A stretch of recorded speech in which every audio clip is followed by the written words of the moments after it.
What is going on, everybody? Happy Thursday. We are live. Hopefully, everybody's having a great week this week.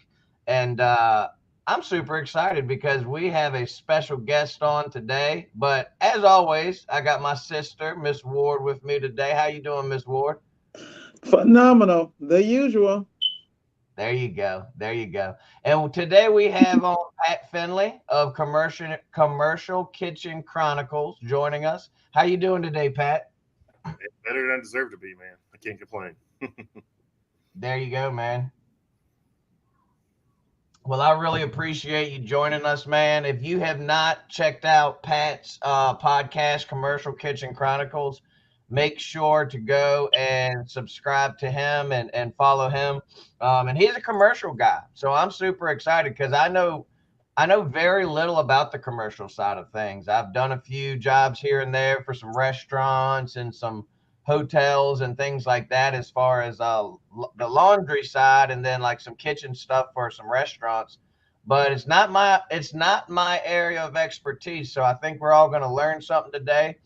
I know there's a lot of guys out there in the appliance industry that are starting to branch off into that commercial side. So if you're not following Pat on YouTube or any of the platforms he streams on, make sure you go search Commercial Kitchen Chronicles and follow him. But Pat, real quick, just give us a little introduction. Tell us a little bit about yourself, if you don't mind, sir. Yeah. Thanks for having me. I've been a follower of yours for a while, and this is a cool thing you guys have going on here, and I really appreciate the invite. So thanks for having me. Um, I've been doing this commercial kitchens for 17 years. I actually started off in high school as an electrician. I worked probably 6, 7 years doing that. My dad did the restaurant stuff, and he worked for a company that got bought out, and he didn't want to work for a big conglomerate. I didn't have any experience in it, so it didn't matter to me. So he got me his spot. He retired and went on his own for a little bit, and then I started doing this 17 years ago. Started off hot side, wanted to do refrigeration, and now I do it all. If it's in the kitchen, I'll fix it, man. Awesome. Awesome. Good stuff, man. Good stuff. Well, I'm gonna pray us up as always, and we're gonna get right into this thing and see where the conversation leads us. And as always, if you have a specific question for Pat or anything about commercial appliance repair, just drop it in the chat. We'll be more than happy to throw it up there. But let's pray, and then we'll get right into the conversation. Lord, we thank you for this day. We thank you for the opportunity to come together. We thank you for Pat, and we just ask that you bless him and bless the podcast, bless the company that he's working with, and we just continue to pray for the Alliance community and each and every member and the families and businesses that they represent. And we just ask that you watch over us this day, watch over us this weekend, be with all the families and kids going back to school and getting on the buses and going back to the grind of school. And thank you for the teachers and everyone out there that takes care of these kids and helps to educate them and lift them up. And we just ask that you continue to bless the Service Alliance group and everything that we do and help us to listen to you as you guide us, Lord. And we thank you. And it's in your Son, Jesus' name we pray. Amen. All right. Let's see here. We got a few people checking in this morning. Brother Jeremy, good morning. Got your 6 appliance repairs in the house. Adam Schwiegel, good to see you, sir. Good morning. Thank you for joining. Got JoJo in the house. What's up, JoJo? Nice to see you, man. Hope you're doing well. And I I have, like I said before, I have very little commercial experience. We've been in a few kitchens, we've been in a few laundry rooms, things like that. But for me, I'm a residential guy. I work on everything that's in the house, but when it comes to the commercial stuff, that is not my area of expertise. One thing that I was curious with, and I'm sure Miss Ward's got some questions too, but one thing I was curious with is what do you see as the pros and cons of doing commercial? I mean, there's definitely pros to both, but from your experience, 17 years in the game, what's your viewpoint and what are the pros and cons of it? So the biggest thing would probably be the difference would be from a residential to the commercial side would be the environment. So you go into a house, you may have one or two people, a dog or a cat walking by. I mean, you get into a kitchen, it's close to lunch or dinner time. You could have 20, 30 people on a line. You're going to have waiters running in and out. It's going to be busy. They're going to be cooking over the top of you. So that's probably the biggest con is just how busy it can get. I try to. I'm one of the early guys, so if I can get in a job at 6 in the morning and nobody's in there, I'll get in a job at 6 in the morning. Try to get the work done. But it's definitely the hardest part about it is just being able to work around a lot of people at one time. Yeah. That's actually exactly what I dealt with on one of my first commercial kitchen jobs. I went in there and it was like 11 something, and they were getting ready for lunch, and it was an Indian restaurant.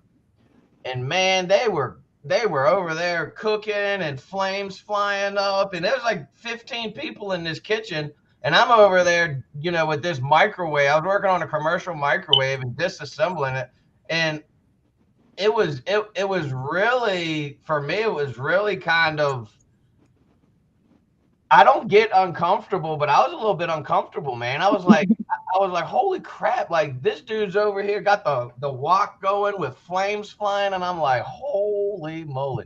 And I actually ended up taking the microwave with me back to the shop. And I actually had a microwave. I brought it to him. I was like, look, y'all use this one for now.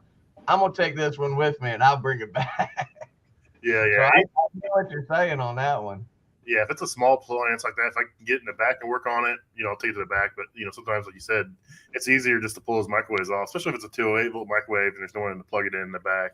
Um, we'll pull them and take them to the shop. I don't like working on microwaves on the line. We do a lot of there's speed ovens, so it's a microwave oven in one, and we do them for a lot of coffee shops have them and a lot of other places, and you have to work on the line, and sometimes it's just unbearable to work on them up there. So. But yeah, I've laid on the floor during lunch rush at a McDonald's working on a fryer in the middle of lunch rush. They're carrying fries over my head, dumping grease on me. I mean, it can be a crazy environment. Now I don't have no hair. I have had hair for a long time, and I've had they pull the fries out, they don't shake them off, the grease is dripping off, and they just carry it over top of your head, not thinking because that's what they always do. I have a head full of blisters from grease burns. It can be a pretty crazy environment. So. But you love it though, right? Oh yeah, I wouldn't trade it for nothing, man. It pays really well. If you want to learn on your own, you want to do something on your own, the sky's the limit. I mean, we work on everything: dish machines, ice machines, HVAC, refrigeration, walk-ins, reach-ins, under drawer coolers. I mean, anything in the kitchen, garbage disposals, hot wells, toasters. I mean, if it's in there, I will look at it. I will try to figure it out. If I can't figure it out, I'm going to figure out how to figure it out. There you go. Miss Ward, you got any? I don't want to hog him because I know you got Man, questions too. yeah, man, I got like 20 questions. I'm trying to pick the first one. So all right, so what is the foundation to build on to create a solid footing in commercial kitchen? Like if you're a new technician, you recommend hot side, cold side. What do you recommend, and do you recommend what would be the best place for them to start? Because I got a follow-up question about training and manufacturers. So, no experience on residential or anything. Just hey, I want to do this. Just straight coming in. I'd start with hot side. It's a little easier. You're it's not hot side isn't affected by your environment as much as cold side. So when you do refrigeration, you're affected by the ambient temperatures and a lot of other things. Hot side as doesn't rely as much on the ambient to affect it. So you're pretty much just looking at what's coming, your power coming in, water coming in, gas coming in, and you're focusing on that. When you do refrigeration, a lot of other outside factors can impact it. So hot side's a pretty easy one to start with. And then once you get comfortable and build up a good repertoire with that, then you could look at, hey, if you want to do refrigeration, branch it into that. So that's how I started. I started on hot. I got it down pretty quick, thanks to trial by fire. And then I wanted to do refrigeration. Kind of self-taught myself that. So All right. So for the people who don't really understand hot side fryers, can you kind of elaborate for the novices and the like me? Hot side is just anything that cooks the food or stores the food warm. It can be a toaster, a microwave, an oven, a fryer. I mean, it can be anything, a steam well, anything that heats, so it doesn't have refrigeration to it. So, in my world, our main ones are like convection ovens, combi ovens, and steamers. So, a combi oven is actually a steamer and a convection oven all in one.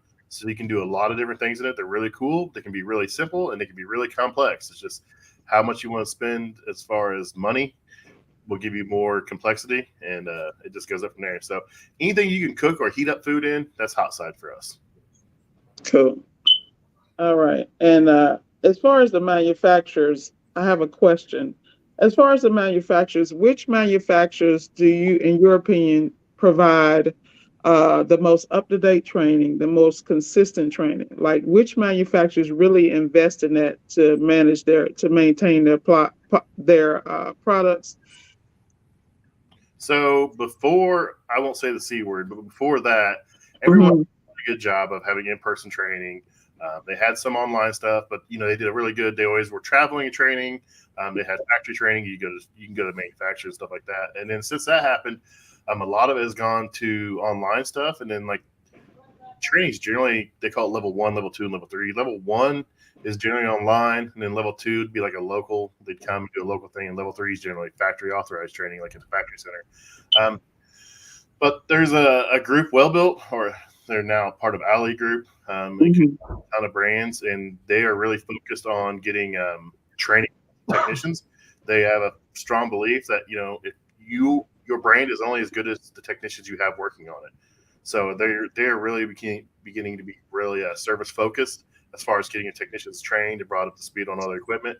Um, but yeah, I say anything with the Ali Group, and that includes Well Built. It's a ton of brands. I can't name them all to be honest. Got it. Brother Paul Hartland had a question I think kind of goes good with what you're talking about with the manufacturers and such. He said, "What is the best way to find tech sheets and parts for them? Do you think it's more accessible than in the residential side?" I really see. I really don't have a whole lot of experience with residential side. Just mainly on stuff I worked on my house, and I used to just like always go to Sears Parts Direct, and I used to use their manuals for the residential side. So I'm not sure how much is out there for residential, to be honest. But I work for General Parts, and we're part of a limited service group, which is a part of Partstown. And I use the Partstown app for everything. Generally, it's on. If it's not on there, it's pretty much not on the internet. Um, so Partstown app finds everything I need. If not, you can go to a lot of these manufacturers. You can go to their website, and some of them have the stuff on there, some of them don't. Or you can call tech support line, and a lot of times they will give you the manual. They will send you a parts breakdown, via email, and they're pretty good about it most of the time because they want their equipment fixed. They don't want their equipment down because if it's down, it means they don't look good. So they'd rather have their equipment fixed, at a timely manner. So they're going to help you out. And are the manufacturers, so like in the residential world, if I'm not LG authorized, LG is not going to talk to me. But there's exceptions to that rule, like Speed Queen, Sub Zero. A lot of the what I consider better manufacturers, they'll talk to anybody. Is it kind of like that in the commercial side, or are they more concerned that, hey, I want you to get my stuff fixed. I don't care if you're authorized with us or not. So under warranty, some companies will throw a fit if you're not a warranty provider. Now there is some companies that doesn't want to give tech support really at all unless you're trained on it because they don't want untrained people working on their equipment. Um, and some of it's just a liability and hazard issue. They're worried that an untrained or a person that doesn't have experience on it may potentially mess something up. But for the most part, they're going to help you out. But there is a couple out there that kind of leery if you're not trained. They don't want you really touching them. Yeah. So it's kind of the same. It's hit or miss. Yep. Uh, What areas of opportunity do you see? Like on our side, we still got people running from LG and Samsung, which in 2023 is just insane. So in your area of specialty, where are the challenges or where are the opportunities? Like I'm one of those people, I'm a niche person. So I like to do the stuff nobody want to do, so I can just, the sky's the limit when it comes to my bag or my paper. You feel me? Uh, So where are those areas in commercial, and how do you get trained up in as far as that's concerned? so most of our training is just on the job. So we have a we just teach guys they right along. We're also our company's offering. We're doing unlimited service universities, what they're calling it. We're building 5 facilities across the country. If you get hired in, no experience, they'll put you through the program. It's like a 8-week program. That's awesome. You go to school for a couple weeks for like electric, and then you come out and you go work with a guy for a couple weeks, and you kind of focus on the electric, and you go back for gas and steam, and you do that for. It's an 8-week program, but it's really like a 4 or 5 month program because you're going to come out and apply that in the field for a couple weeks, and you're going to go back and train for a couple more weeks. So, but that's how we're doing it in the future. There is an organization out there called CFESA, and it's Commercial Food Equipment Service Association, and they have a lot of resources and a lot of training. They offer training for new techs that have no experience whatsoever. They come in, they show them how to use basic tools, basic meters, manometers, that kind of stuff, and then they have some stuff based on electric, steam, gas, and water. It's a week-long program. You come in, they teach you the basics on troubleshooting electric, gas, steam, and water. You do a water filtration class, and then that's a 6-day class, and then they do a basic refrigeration as well. But you got to have your EPA. You got to have a little bit of experience to go to that one. I used to teach that one. I'll probably teach some more here in the future, but that's some of the opportunities there. But most of it is just hands-on. There is some stuff with Igniter Labs. I don't know if you guys have heard of that. An online program. It's some training stuff, and they have a lot of stuff on there you can do based purely on the commercial side of it. And there's some equipment on there, and it's kind of cool. It's getting better, but it's you can drag meter leads around, you can check stuff that way. You just got an amp clamp, you clamp around wires, it shows that kind of stuff. But really, if you can get in online and check, a lot of these manufacturers have free online training. You don't have to sign up for it, and they send you a link to like an unlisted YouTube video, and you go through the YouTube video, and then you take a test afterwards, and then that's a little bit of certification they'll give you and let you work on some of their stuff. So that's awesome. As far as getting into it, right now, the install side would be a pretty cool place to get into. We install equipment, but I follow a lot of companies that install equipment. And they don't do a very good job, and that's their main goal is installing equipment, selling equipment. So if you could get in as an installer and work your way in, and that'd be a great place to start. Installing brand new equipment because it's not broke. Just make sure you do it the way it wants, because I'm gonna come up behind you, and if it's not right, I'm gonna call you out in the video. But install would be a great place to start, and then go from there. But there's all kinds of training out there. It's just kind of most people keep it quiet, keep it in house. Yeah. And for people wanting to start on their own, it's kind of rough. But people can always reach out to me. I got a website. You can go there. If you're interested, you can email me or you can text me or message me on a platform, and I'll give you some some directions to go. If you want to stay on your own, or if you want to come to work for a company, I know people all across the country. We have brands all across the country. If we don't have a brand in your area, I can find you a company in your area that does this kind of work, and we get you squared away. That's great. I heard you say the something labs. What was the name of that? Igniter Labs. So it's a lot I was writing that down so I can look into it. There's an HVAC one out there. I can't remember what it's called. It's pretty big. I think they're getting into the commercial side of it too. I think they have residential appliances on it. I think they're working towards the commercial side of it as well.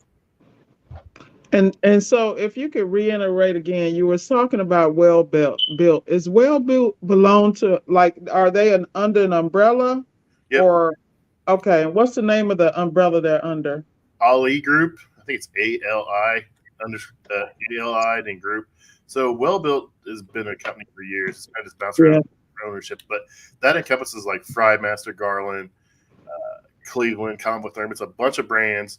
And what they do is they keep a brand, and that brand does specific products. So Frymaster does all fryers, and then Garland does like grills. You got char grills, grills, clam grills, like what McDonald's and Chick-fil-A uses, and Wendy's. And so they kind of keep a different brand name, but that brand name does a specific line. So it's not like they don't jump across other brand names. So they got purchased out a couple of years ago by Ali Group, and they've really turned the corner on being a service-minded company, and it's pretty cool. I'm actually going to be doing some stuff with them coming up in the future. So, I got one more question for you. I've noticed some companies like There's some companies because I'm in South Florida. We keep it popping down here. This is what a real bag is. Cha-ching, cha-ching. So I was gonna ask about. I've noticed some companies that are like they deal with only the beverage side Mhm. or just the ice machines. So apparently these areas are extremely lucrative. What's your thoughts on that? Yeah, years ago, I actually thought about opening a company where all I did was sell, service, and lease ice machines. Because, I mean, generally, ice machines are always water issues. I mean, very rarely is it a refrigeration issue. Yes, it does happen, but generally, it's always a water issue. So, say if you lease an ice machine, you can test the water and you can say, hey, you have to have these filters. So there is a little additional revenue stream. You can sell them filters on top of the lease payment on the ice machine. You sell them a service thing unless the ice machine's been damaged by abuse or whatever. Then you got to have the customer pay for it. But it's a pretty lucrative business, especially in South Florida with everything going on down there in the fisheries and all kinds of stuff. You get Mhm. fortune down there. But that'd be a pretty cool little opportunity if you wanted to just focus on ice machines. If you get really good at it, it'd be a pretty good moneymaker. Yeah, That's I got a couple of friends that got some contracts where that's all they do is clean ice machines. I got one that sells beverage, and he does the filters. And he just got a contract that Echo Lab used to have. You know how they go in and change the filters. So Yeah. he definitely getting the bag. Yeah, and you got to watch. I mean, just make sure the filtration's set for right for that type of machine, and you're good to go. That's the biggest issue. And, if you lease the machine, you can schedule the cleaning based on your area, and it's your machine at that point. It's how well you want to take care of it. Depends on how well it's going to run. But you want the customer to be happy, so you want to keep it nice and clean for the customer. And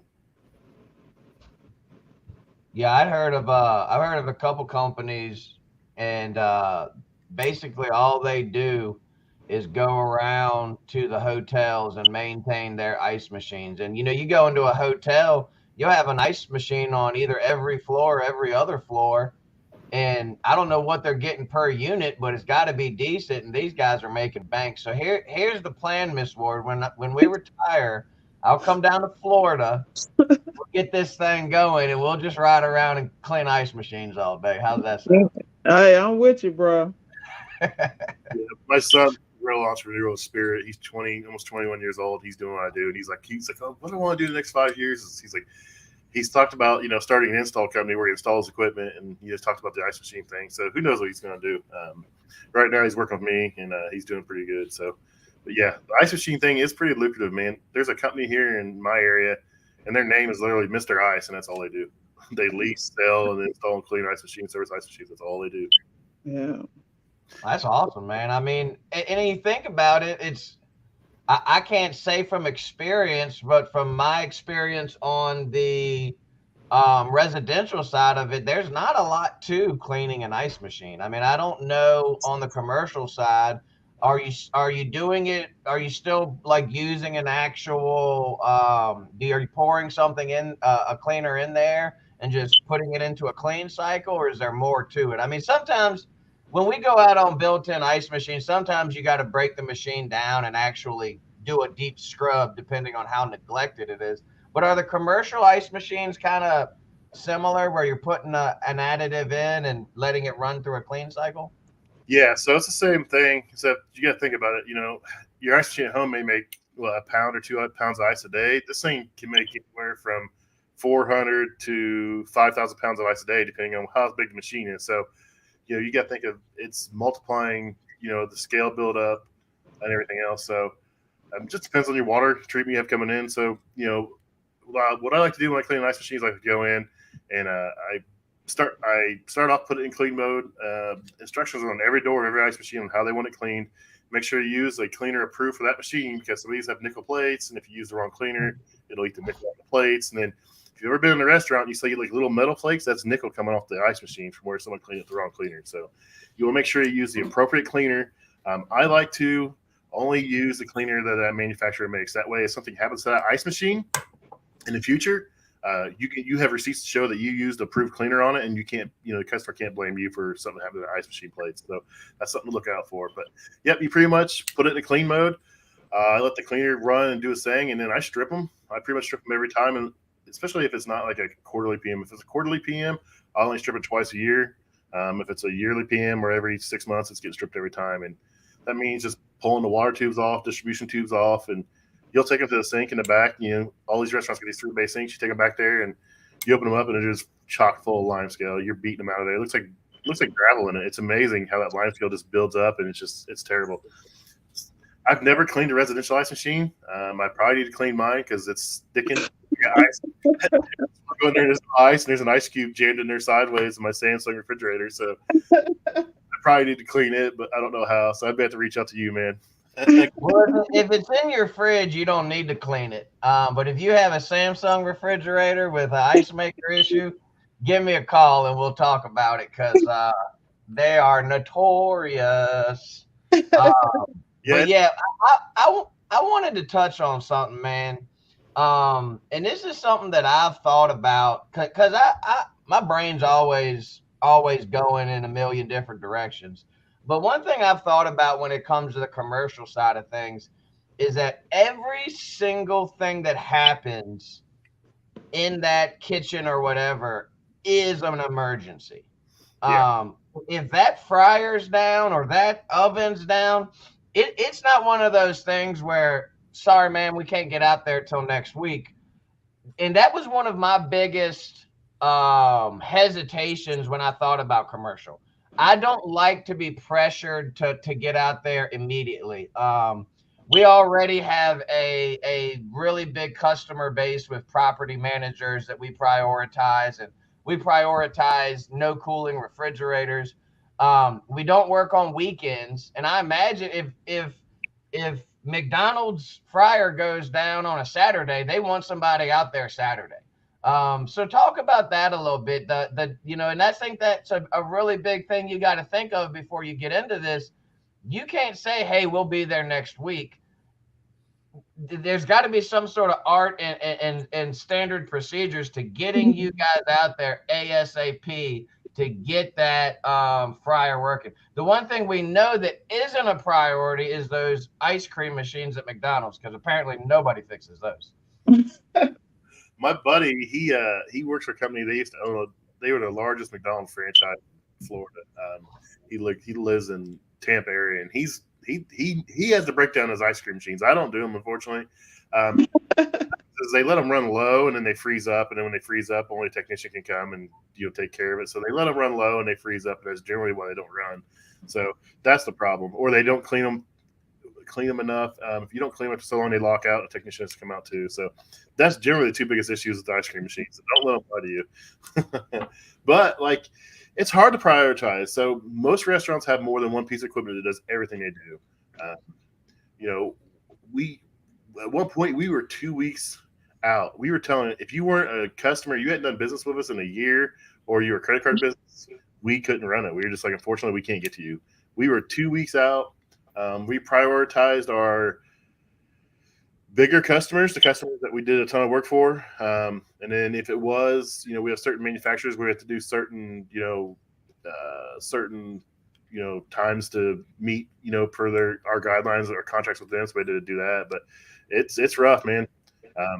You get people calling in all the time and they have one or two fryers and, one fryer's down and, they can't, they're half the speed they were before because they're half their, their cooking are down. It's a hard balance, man. I feel sorry for the dispatcher because she catches crap from the customers and she catches crap from us. So it's a real spot to be in. You just got to prioritize your customers. I mean, like you said, you prioritize, some people you work for, and we're the same way. I've got a pretty big account, and if they call, we're there that day. And the weekends thing, yeah, that's a hard part, man. It's being on call is no fun. Getting a call at midnight, getting a call Friday night, 7 o'clock. You got your son's football game, your phone starts ringing. It's just like, man, here we go. Awesome. Yeah. So what is the, in your opinion, from a technician starting out, what's the beginning salary and what's the potential? Like how does that work? So for us, I think it just depends on the market, but I know it's over 20 an hour to start with zero experience. Just come in and you're riding with somebody. Just depends on how fast you learn and how much money you want to make. I started off doing this 17 years ago for 13.50 an hour with no experience, and you can easily make six figures a year without overtime. And if you want to work some hours, you can do 160, $180,000 a year. It's all up to what you want to do, though. I mean, you can come in as being a 9 hour guy, not do anything extra, do your bare minimum, go home, and you're going to make, mid 30 an hour. But if you're a guy that comes in, bust your butt, you're always learning, you're always doing the after hours jobs, you're taking the installs, you're doing the stuff no one else wants to do, you can make upwards of 50. So it's all about effort and the company you work for. I mean, smaller companies don't generally pay as much because, they don't have as high as rates.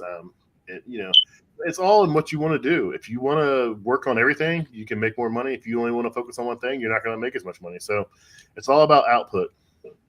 So do you guys only have technicians that work out of your specific regions, or do you have remote techs? Exactly how does your company's structure work? So we are in 27 states with like 29 branches or something. General Parts is, but I work out of the Appliance office, but I'm dispatched from home. So I leave from my house, go to the first job, and then if I'm close to the shop, I'll run through and get parts, or someone will bring me parts. But most of the time, I stay out of the office unless I just need something. So I'm pretty much remote dispatched. We have guys that can live, as far as 2 hours away from a branch, and then they'll actually ship parts to a UPS box for them, and they go pick up parts at a UPS drop box or whatever. So, I mean, there's opportunities. You don't have to be out of an office. You can be a remote guy, and they'll ship parts to you and that kind of stuff. Just if they can trust you and you're out there, proving you can do what you need to do and be profitable, they'll work with anybody. Are you guys in Florida or Virginia? Yes, we are in Florida under Whaley. Uh-huh. I think it's Whaley, maybe Heritage. I'm pretty sure we're in both states. I know we're in Florida as Whaley, and I know pretty sure we're in Virginia as Whaley as well. So if you go, we have, I forget how many companies are under our umbrella, under the same umbrella as us, but there's a bunch of us. And the name of your company, the umbrella company? It's Unlimited Service Group, which is part of PT Holdings or Partstown. All right. Also, oh my God, I keep forgetting the world we in. Everybody owns everybody. Welcome. Yeah, y'all better get with the program. Yeah, it's crazy. I mean, like I said, a lot of people complain about it. Like, and I'll be honest, the day we had they sent an email at 8 a.m, said company wide meeting at 11 o'clock. I was like, oh man, we just got bought. I already knew it was coming, and then they said that, we had the meeting and, we're joining Partstown, blah, blah, blah. I was ready to quit. I was mad at the world. I didn't want to do this. I went from one big company to an even bigger company. And I chilled out. I thought about it. And, I've met a lot of people, I get to do a lot of cool things, and they support me. So, I mean, you get out what you put in, though. I mean, just like everything else in life. You can skate by and complain about what's going on, woe is me. But guess what? If you get up every morning and you do something to better yourself, the world is yours. I mean, Yep. Yes. Amen. I want to wrap up with two fun questions, and fun. I think they're fun questions. As we're wrapping this up, first one is, what is your favorite piece of equipment to work on? If you had one piece of equipment to work on, what is your favorite, and what is your least favorite? Well, it could be the same piece of equipment. It just depends on the days. I really like working with combi ovens, and that's the oven that has a steam feature and it bakes. It's the oven over here. That's a combi oven. It's a particular manufacturer, but they're really cool. Some can be pretty simple. Some can be super complex. There's a ton of wiring, a ton of different things in there, and it's always a challenge, especially if you got a weird issue. And I like that weird issue. So I really like working on combi ovens. I install a lot of them and I service a lot of them. That's pretty much my bread and butter. I do refrigeration too, but mainly it's combi ovens. My least favorite, that's a hard one to say. Probably some dirty fryers. I mean, I like working on them, but at some point, I got fryers now that are auto filtering. So what that means is you press a button and it drains the fryer, it runs it through a filter pump and pumps it back up. The problem is your end user doesn't put a filter paper in it and it clogs up. So you have a pump trying to pump 8 gallons per minute and it's full of crumbs and it jams up in an elbow. and you tear it apart. And of course, it's got pressure on there because it's deadheading the pump, blows, overloads in the pump, and it could be a mess. But I mean, I generally don't have anything I don't like too bad. I like all the equipment, but it just depends on how well someone maintains it. I could have a combi oven I love working on, but if it's at a certain place, it's not maintained. The floor is nasty. It's generally the floor, the environment it's in. So I don't really fault any piece of equipment. Generally, I blame the end user for his problems. Yeah, I think that's true across the board, residential, commercial. You can go in there and be working on your favorite unit ever, but if for me, if it's a nasty house, and I went in yesterday on a real basic top lint trap Whirlpool built dryer, and it was just, there was stuff everywhere. There's stuff beside the machine, on top of the machine. You go to pull it out, and it's like an avalanche of stuff behind it. So I think that's across the board. No matter where you're at, you can go in on your favorite unit to work on, but if the environment sucks, the environment sucks, and it's going to make the job worse. Yep. My last question, and then I'll hand it over to Miss Ward for anything she may have, is favorite tool. One or two, one, two, three, whatever you want. What's your favorite tool? Your go-to, can't live without tool? My Knipex pliers. So I have a set of Cobras and I have a set of the pliers wrenches, and they are just my go-to. If I'm taking something apart, they are so comfortable in the hand. They don't slip. They're great tools. So anything Knipex makes is top notch. People are going to kill me for saying it like that. It's Knipex, but if you actually talk to the people over there, they say Knipex. But my Knipex pliers wrenches and my Cobra pliers, they save my day. They make my job easier every day. There you go. Mm-hmm. Ward, you got any closing thoughts or questions? Yeah, can you spell Knipex so people can look it up? Or it's Knipex. They make a full line of tools, but their wrenches are top notch. Yeah, you know how techs are. If we don't have clothes, we don't have food. We got tools. Oh yeah, I'm terrible. I just don't anymore. It'll get too dirty, and I'll buy a new one. And I just give it to my son. He doesn't care if it's dirty. I'm like, I don't like the looks of it. It's too dirty, or I tore the plastic a little bit. I want new ones, and I just give them to him. Well, my last question is, when a technician is looking to go work for a company in the commercial field, is there anything they need to look for? What did you advise with your experience? What should they look for in a company so that they can have a great long-term relationship? Look for a company that values its employees and has a good culture. We all have had the bosses that'll just run you to death and don't look out for you. But you want to make sure the company has a good culture and they really stand behind their employees. I've worked for companies where, you're always wrong, customer's always right, and that's not the case. We're a service industry. You want your customer to always be right, but there comes a point in time where the customer is just, downright belligerent or mean, and you want someone who's going to stand behind you. So if your company has a good culture and they look out for you, the guys, that's where you want to be. They'll take care of you in the long run. Appreciate that. Appreciate it. That's good stuff, man. And we talk about that all the time on the podcast. Those of you out there that are bosses or managers or owners, take care of your guys and gals. The people that are work for you are the heartbeat of your company. And if you're just out there dogging them and not caring about them, then they're not gonna give you their best. So give your people your best so that they can give your customers. The customer is important, but not nearly as important as your employees. The people that work for you are the ones that are out there representing your company, and that culture and sewing into those people that work for you is so important. Whether you're in commercial, residential, no matter what you do in this life, sewing into the people that are out there trying to help you and help your customers. That's what it's all about. Well, Pat, we really appreciate it, man. Do you have any closing thoughts or anything you want to plug or share at the end here before we hop off? Well, I mean, if you're interested in joining, the commercial industry, reach out to me. Check out my website, commercialkitchenchronicles.com. You can find me on all social media, LinkedIn, Facebook, Instagram, TikTok, X or Twitter or whatever you want to call it. I'm everywhere out there. You can reach it. You can get a hold of me, and I'll return calls, messages, whatever.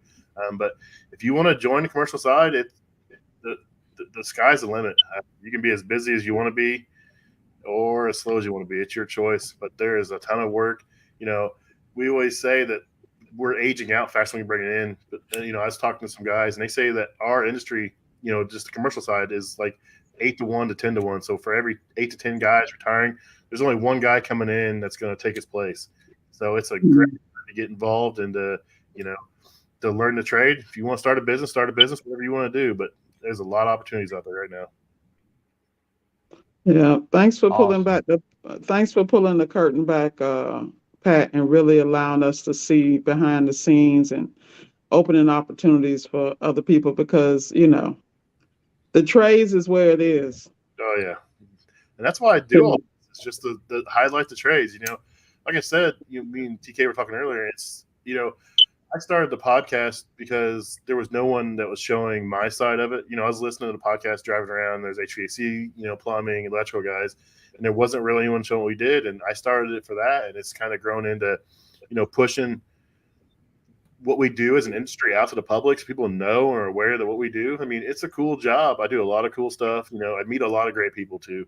The people I meet makes it worth it. These people in the restaurant, are some of the coolest people. They can joke, laugh off. I've met some real grade A buttholes, but most of the time everyone's pretty cool, and we get along pretty well. If you see some people joking, I generally I'll see the response and see if I can join in and crack some jokes and stuff like that. So it's been a great career, and I've made a lot of money doing it, and I look forward to what the future holds. Awesome, man. Awesome. Well, thank both of you. Thank you, Pat. Thank you, Miss Ward, as always, for joining us. If you haven't checked out Commercial Kitchen Chronicles, go over there. This idea just popped in my head, and I'm just going to throw it out there, and it might be already. But is there a commercial kitchen Facebook group for commercial kitchen people? There's several of them out there. I have one. From my page, I don't really do a very good job promoting it, but there's some several good ones out there. They're just search commercial appliance repair, or commercial appliance groups, and they'll pop up. I'm in about all of them. So if you want, I can give you a link. I can give you some links to some, and you can post up in the group later on if you want. Awesome. Thank you, man. Well, as always, thanks everybody for tuning in. If you haven't subscribed to Solid Steps to Wealth, make sure to go over there. Thank you, all the Solid Steppers, for joining in. Thank you, Pat and the Commercial Kitchen Chronicles, for joining us. As always, if you haven't been over to servicealliancegroup.com, make sure you go over there and join that all access membership. We're actually going to be celebrating our 1-year anniversary this month, I believe the 27th. So we're going to be doing some special promotions. We're going to have some special deals. So if you're still on that tech package and you haven't upgraded to the all access package, I highly recommend it. But don't do it yet. Wait a few weeks, because we're going to drop a promotion on the day of our anniversary, and it's going to save you a lot of money. So I appreciate all of you guys and gals checking in. As always, I will see you again next week with Miss Ward. EJ and someone will be on tomorrow. I believe it might be Jenny and Shayna tomorrow, but I'm not sure. But either way, have a great weekend. Go out there and help somebody out today. Go out there and do something good for somebody today. And if you have any questions about the commercial side of things, Pat's giving you the open invitation. He's an open book, man. He's a good guy. So just reach out to him, and we will catch you guys next week. Peace. Thanks.